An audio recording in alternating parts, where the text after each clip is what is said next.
Rintihan suara dia ini seperti menangis kayak Mawar, Mawar. Di channel YouTube ini Dimas bakal upload 2 kali seminggu, tapi tidak menutup kemungkinan untuk upload lebih dari 2 kali seminggu. Selamat menonton, enjoy! Hai guys, makasih udah klik video ini. Jadi kali ini Dimas akan ngebahas tentang sleep paralysis atau biasa disebut dengan ketindihan. Dan Dimas bakal bacain beberapa kisah yang kalian kirim ke DM Dimas. Kalian tetap stay di rumah dan Dimas bakal menemani kalian di rumah. Kalian tahu nggak sleep paralysis itu apa? Sleep paralysis itu katanya adalah fenomena yang disebut orang awam adalah ketindihan. Konon ini katanya gara-gara ada makhluk halus yang menindih badan kita. Ketindihan muncul apabila otak kita bangun duluan daripada badan kita. Ini biasa terjadi untuk orang-orang yang capek dan kurang tidur. Kemarin di film Antrum katanya banyak banget orang yang mengalami sleep paralysis atau ketindihan ini setelah nonton film tersebut. Nah, apakah kalian percaya dan udah nonton filmnya? Kalian bisa komen di bawah. Bagi yang belum lihat reviewnya, kalian bisa lihat, scroll aja langsung YouTube Dimas. Kita masuk aja ke 7 kisahnya. Yang pertama adalah teror penyihir wanita. Kisahnya bermula ini, nama orangnya adalah Mawar. Pada saat itu dia lagi tidur. Tiba-tiba badannya ini terasa kaku banget dan sesak napas. Terus dia penasaran dong. Lalu dia membuka matanya dan dia sangat terkejut. Ada penyihir wanita berlutut di atas dadanya dan melihat dia balik. Makin lama, muka penyihir yang hitam itu makin dekat ke mukanya.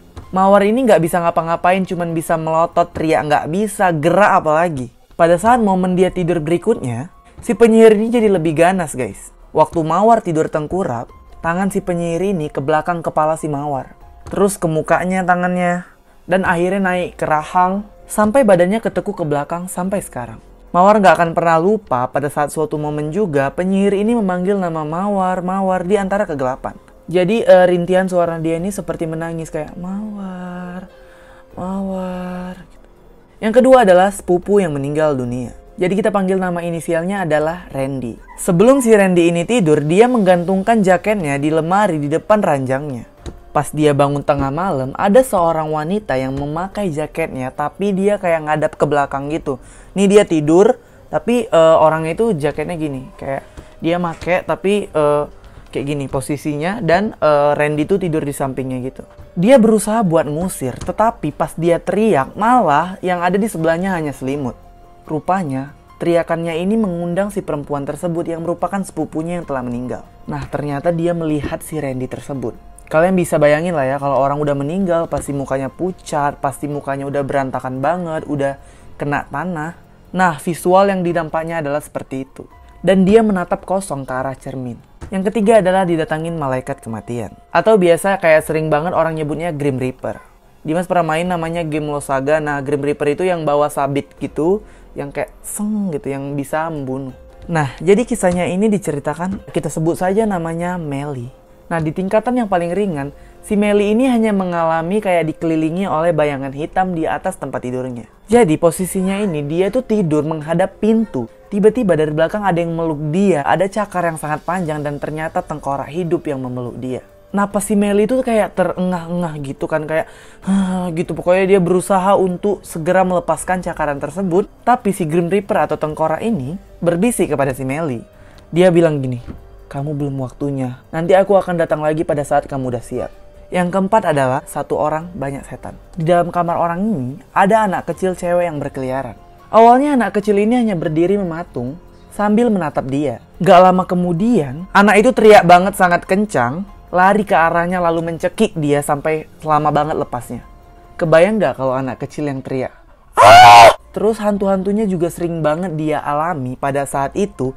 Kayak hantu-hantunya ini mencakar pintu kamar dia. Yang kelima adalah berubah menjadi tua dan mengerikan. Apa rasanya kalau kalian dimimpi gebetan? Ya pasti senang banget. Tapi kalau kalian dimimpi oleh hantu, pasti pengalaman tidur kalian itu sangat menyeramkan. Jadi pada saat itu ia merasa lagi memimpiin orang-orang yang paling dia sayang. Jadi kayak dia lagi mimpiin seorang cewek. Tiba-tiba muka wanita ini menjadi keriput, menyeramkan dan sangat seram. Dan si perempuan ini dilihatnya teriak-teriak terus dan tiba-tiba seisi ruangannya jadi gelap. Siksaan yang dia alami tidak sampai di situ. Pada saat itu wanita tersebut ke atas badan dia dan ikut mencabik badan dia. Sentuhan yang dialami dia akan merusak bagian tubuhnya juga. Nah, yang keenam adalah anggota tubuh terlepas satu-satu. Sebut saja namanya Dapi.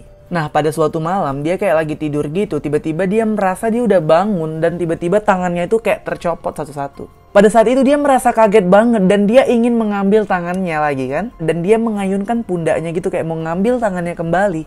Tiba-tiba pundaknya pun ikut copot. Nah pada saat itu dia mencoba berdiri dan tiba-tiba kakinya juga terbelah menjadi dua. Selanjutnya bagian perutnya juga ikut terlepas. Lengan lainnya juga jatuh.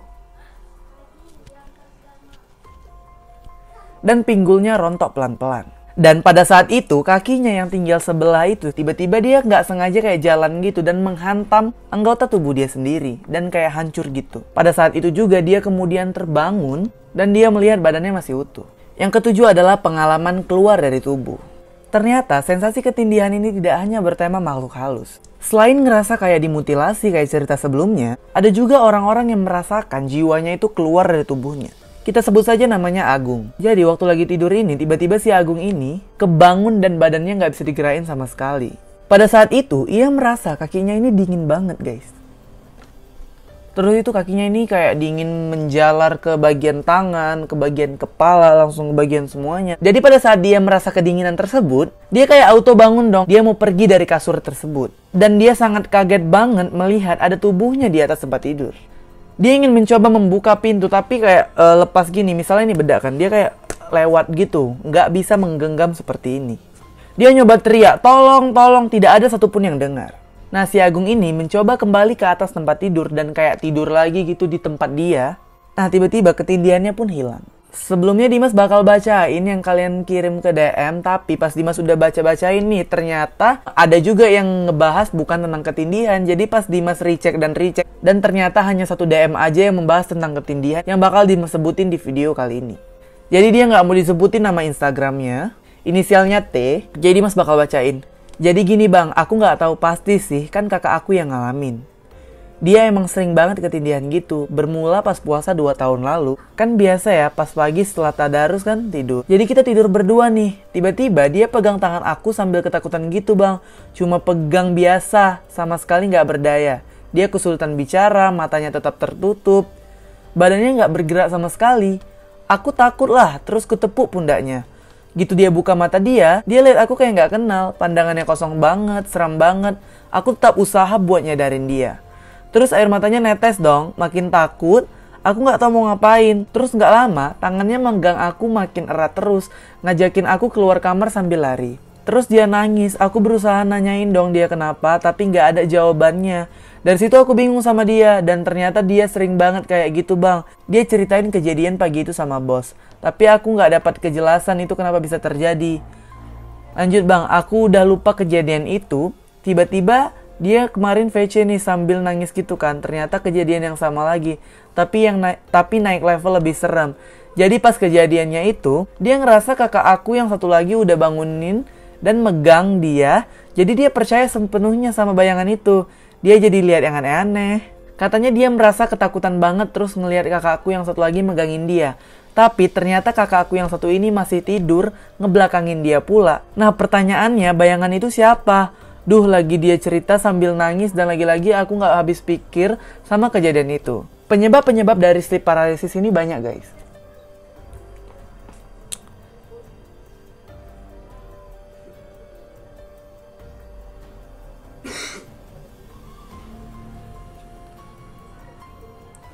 Nah, yang pertama adalah posisi tidur. Nah, posisi tidur ini sebenarnya sedikit mempengaruhi. Pada saat kita posisinya kayak telentang gitu, nah itu bisa terjadi gangguan psikologis kayak depresi, lagi capek, gangguan bipolar, kecemasan, serta bisa terpengaruh oleh obat-obat terlarang. Dan bisa juga dipicu oleh stres. Nah, dari pola tidur juga, mungkin kalian kayak kekurangan tidur, kecapean, intinya kita harus menjaga pola tidur kita. Jangan tidur terlalu malam, jangan bangun terlalu siang, dan itu sangat tidak boleh. Dari semua kisah di atas, mana yang paling seram menurut kalian?